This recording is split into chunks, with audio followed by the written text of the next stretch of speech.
आमचे सन्माननीय संस्थापक देव माणूस आपला माणूस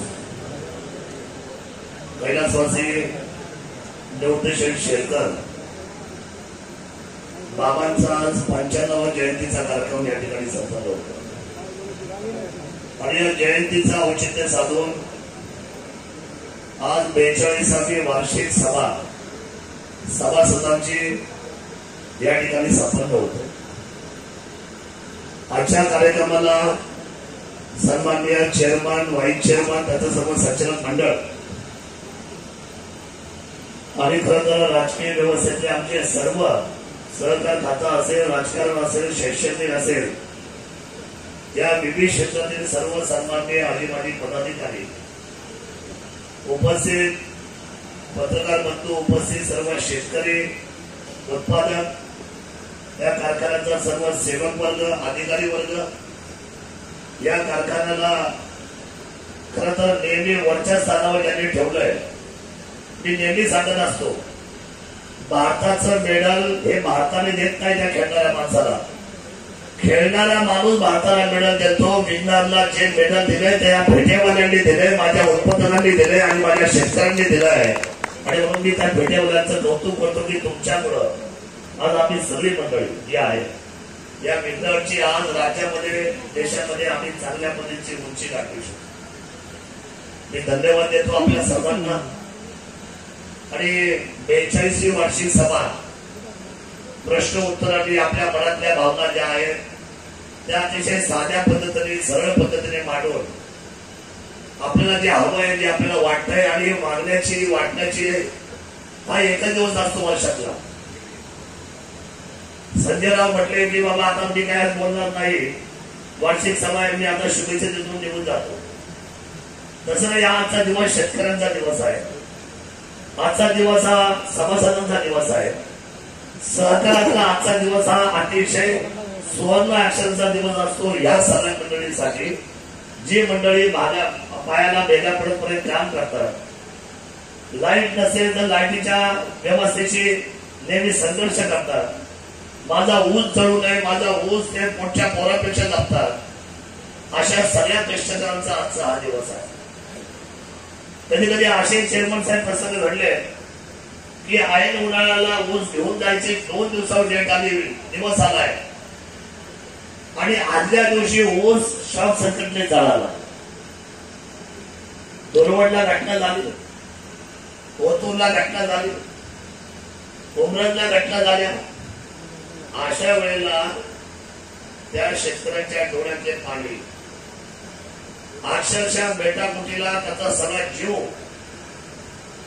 तो त्या ठिकाणी आपल्या आयुष्याच्या सगळ्या कर्तृत्वाला दोष देत माझ्या नशिबाने काय घडले अशा पद्धतीची भावना अशा वेळेला घडते। परंतु त्यावेळेला आपली यंत्रणा काम करते, जडीला ऊस तातडीने पटकन आपले सगळे मंडळ तिथं हजर राहतात, तो ऊस पुन्हा कारखान्यात लगेच तातडीने घेऊन जातात। ठीक आहे, तेवढा भाव मिळत नाही, कारण ऊस झाल्यानंतर त्यातलं तुम्हाला कल्पना आहे की किती मोठे नुकसान शेतकऱ्यांचं होतं। तर अशा आसमानी संकटाशी तो झुंजतो आणि भारत हा नशिबाचा देश आहे, भारत हा शेतकऱ्यांनी चालवलेला देश आहे, भारताला राजकारणी चालवत नाही। मी अतिशय जबाबदारीने बोलतोय, भारताला राजकारणी लोक चालवत नाही, भारताला भारतच चालवतो, सर्वसामान्य माणूस चालवतो, अतिशय संघर्षातून, अतिशय कष्टातून, अतिशय संघर्षामधून चालवतो। आणि म्हणून तुम्ही चालवताय म्हणून या सगळ्या गोष्टी पुढे पुढे वाढत चाललेल्या आहेत आणि भारत हळूहळू शिक्षणाबरोबर सहकारामधून आणि सहकारातून अर्थकारणाला हळूहळू प्रगती करतोय। ती प्रगतीची जी त्याची पावलं आहे भारताची, ती अतिशय सावकाश आहे, गोगलगायपेक्षाही सावकाश आहे।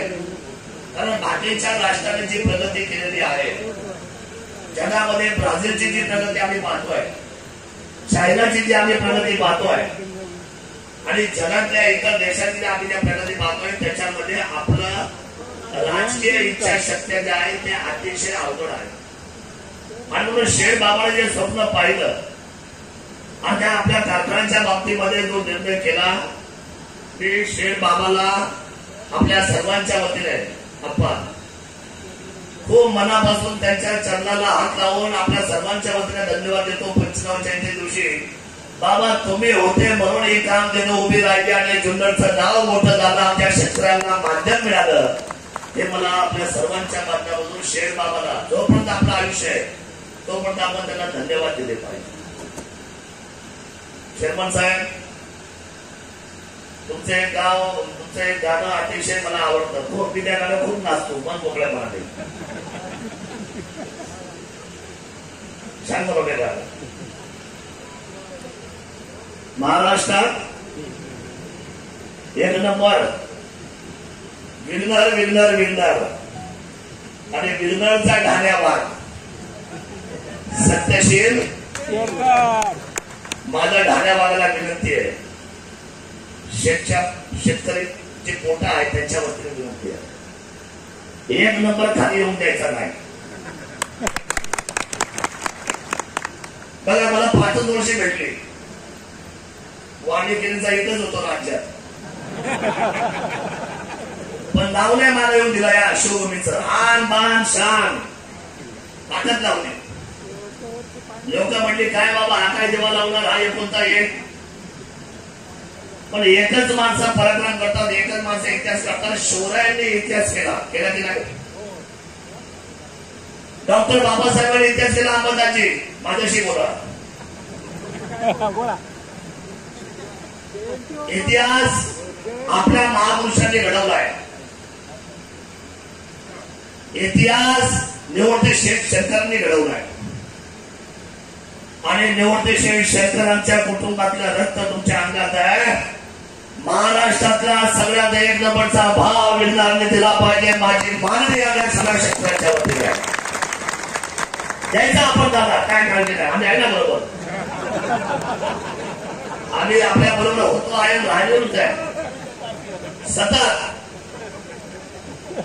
हे 100-200 रुपये मोहिशे मानायचं नाही. आपण उंच पाहिजे, सगळ्या उंच आपण पाहिजे. कारण आपल्या अपेक्षांचे आहेत, आपल्या जबाबदाऱ्या आहेत, आपल्या अडचणी आहेत. आणि MIDC नाही ना, माऊली शेतकरी बोलले ना आताच. MIDC नाही, GMRT झाली, तालुका पर्यटन झाला, अष्टविनायक झाले, बेल्ला जेजुरी झाला आणि या पर्यटनाला चालना आली. आणि शेतकऱ्यांचं एकमेव उपयोगी साधन म्हणजे कारखाना आणि कारखान्याबरोबर असलेले जोडधंदे. आणि म्हणून या शेतकऱ्यांच्या कष्टाला जपण्यासाठी आपण मुसंडी मारली पाहिजे, हे तेवढंच खरं आहे. आता तुमचा दावा आहे असा माऊलीश आहे की MIDC होत नाही, पण झालं ताई आपल्यामध्ये झालं आणि मला घर संधी नाही मिळाली. तो आता गोपी बाबा अजून आला नाही, माझा मित्र आमदार येतील, माझे मित्र आहेत ते.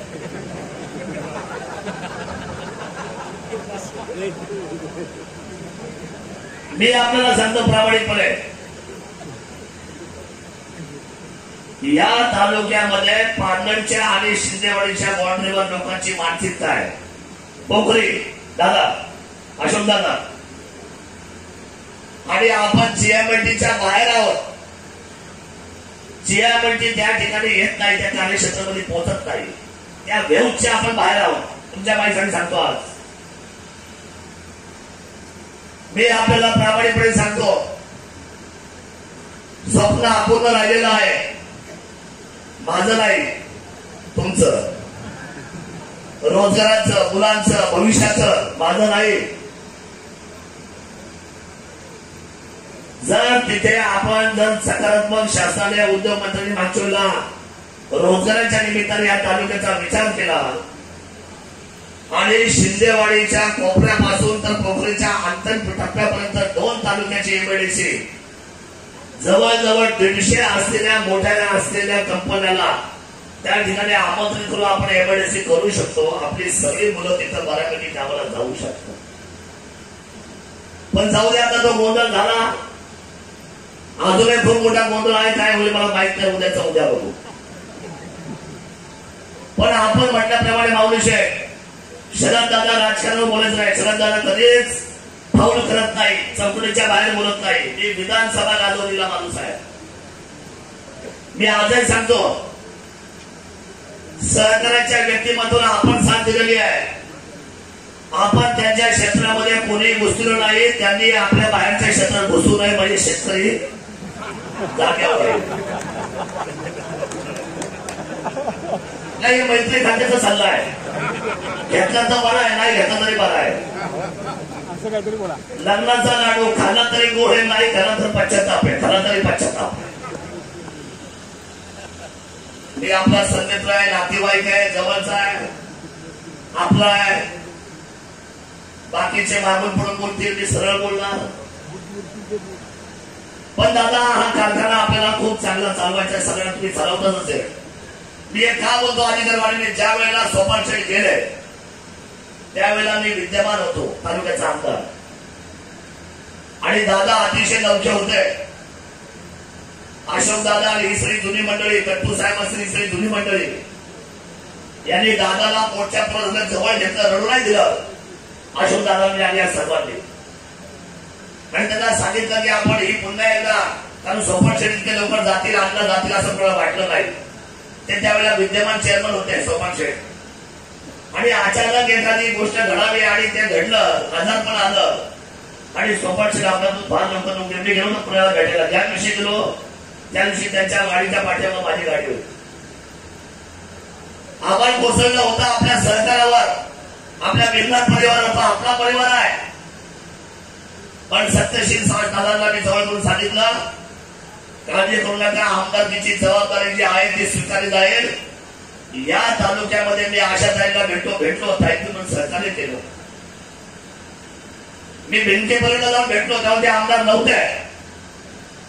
आणि संजयराव काळे, आम्ही सगळे माऊलीशीर, आम्ही सगळे एकत्र बसलो आणि निर्णय झाला, सत्यशील दादांचा कारखाना बिनविरोध करायचा आणि तो बिनविरोध झाला. पण आम्हाला हे पाहिजे, राजकारण नाही, आम्ही कारखाना करायचे आम्हाला कुणाला, हे आमचे काम देणू आहे. हा दुसरा रोजगार काही नाही आपल्याकडे. संजयराव म्हटले, मी कारखान्याला कधी पाहत नाही, तुम्ही का पाहा, तुमच्याकडे आणखी बाजार समिती आहे, तुम्ही कशाला इकडे या, तुम्ही हुशार हो. ज्या ठिकाणी आपल्या बरोबर घेतलंय, पण चांगलं आहे, आपल्या शेतकऱ्यांचे आपण सगळेजण आनंदाने त्याच्यावर त्यांना न्याय देऊ. न्यायिक व्यवस्थेच्या निमित्ताने आजची 42वी वार्षिक सभा, तुमच्या मनात जे असेल बाजीराव शेठ, ते तिथं नका बोलू, पिंपळगाव मध्ये इथे बोला, इथं बोला. सर्वांनी अंबादाजी शेतकरी संघटना इथं बोला, पण बोलण्याचा स्वर आणि मारण्याची भूमिका ही अतिशय नम्र असली पाहिजे. कारण हे संचालक मंडळ आणि हे चेअरमन आपले आहेत, ते बाहेरचे नाही, ते आपले आहेत. आणि म्हणजे मागायचे ते मागा देण्यासाठी ते बसले आहेत. शेठ बाबाचं नाव राहील जब तक सूरज चांद रहेगा, शेठ बाबा आपका नाम रहेगा. निश्चितपणे शेठ बाबांच्या कर्तृत्वाला अभिवादन करतो. आणि माऊली शेठ बोलल्याप्रमाणे त्यांना सगळ्यांना वाटतं आता शरद दादा फक्त शिवसेना बोलत नाही करू मी ना इकडचं राहिलो ना इकडचं राहिलो, पण जसं राहिलं तसं तुमच्या समोर आहे. भारतातल्या सगळ्या तमाम राजकीय पक्षाच्या वतीने, सहकाराच्या वतीने बिरनाथ परिवाराला शुभेच्छा देतो आणि थांबतो. जय हिंद, जय महाराष्ट्र, जय शिवराय.